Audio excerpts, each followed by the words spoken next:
Welcome back. Andrew Fagan has had a rugged initiation into the world of AFL administration, but he hasn't stopped smiling since the birth of his daughter Giselle.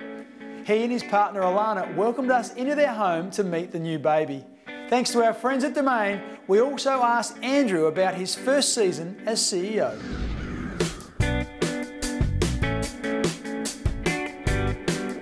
Hey Crows fans, welcome to my house.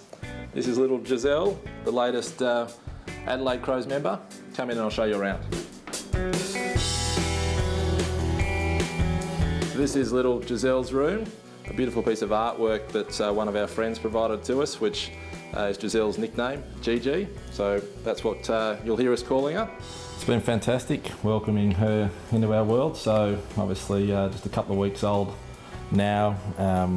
It's, you know, babies do change your world, but only in a good way, regardless of the lack of sleep that hit our lives. Alana's more so than mine. Yeah, there is a definite lack of sleep, but the good is definitely outweighing the bad. Obviously this looks like your standard change table, but I think it's really important to note that I spent several hours with me and an Allen key trying to put this together as a flat pack direct from IKEA, and you'll see it's relatively sturdy, so I think I've given myself maybe a 9 out of 10. I think she's the youngest Crows fan, and she had her first game at 10 days old, first game, so I think that must be some sort of record. She was all kitted out and slept through the whole thing.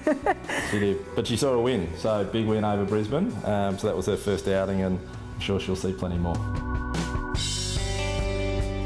It's been a wild ride, but a really positive one. Yeah, it's a wonderful football club.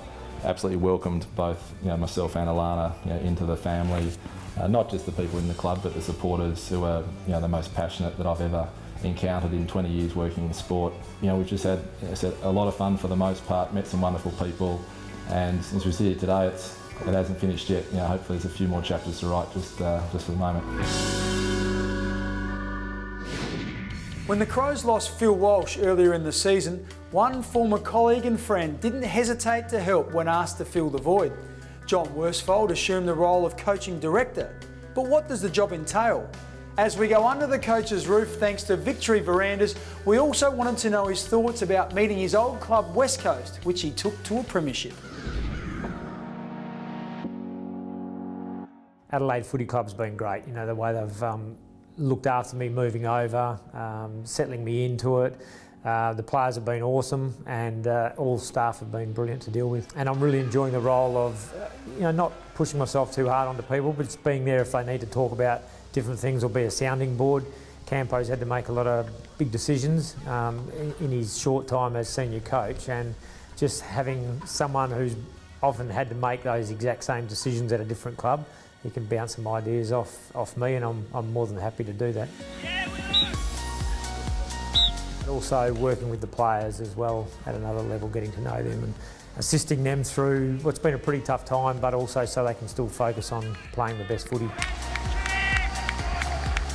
I challenge the guys in their decision making to be clear about what they're looking for out of the decision, and challenging the process about how they come to a decision, whether it's game plan stuff or selection criteria, things like that. McKay, the advantage is paid, and the sub kicks another one. I'm still challenging them to make the calls themselves. For example, on game day, Campo might be throwing around a couple of ideas he's thinking about. I'll challenge him about why he really thinks he needs to change something, and then hopefully that becomes clear for him in which way he wants to go to make that call. They're blitzing Adelaide. Playing West Coast, it doesn't really raise any feelings for me. You know, I'm really committed to the Adelaide Footy Club. I'm over here totally focused on that. West Coast, I'll know all the guys. I know them really well. You know, I really admire them all, but I'm not thinking about that in terms of preparing for this game.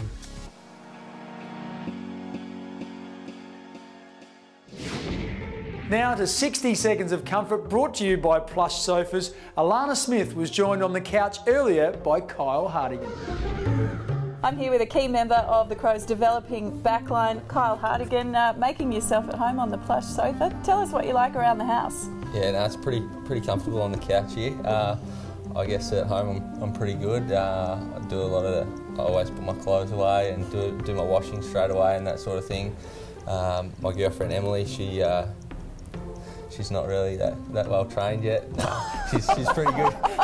She's pretty good as well. Just a bit of tongue in cheek, but no, I think do a bit of cooking as well. So yeah, I think I'm not too bad. And another thing you do outside of footy is play your part in the Crows Foundation. You're the ambassador. What does that involve? Yeah, well, board member with the Children's Crows Foundation, and we just raise money and distribute between some charities each year. And over the 10 years that it's been running, we've raised $1 million. So it's a really great charity, and hopefully we can just help out as many kids as possible. And it's really just something that I can do to help out kids in need. Terrific of you to volunteer for that, and also for you to be on the sofa. Thanks very much. No worries, thanks for having me. Stay with us, there's more to come on The Crows Show.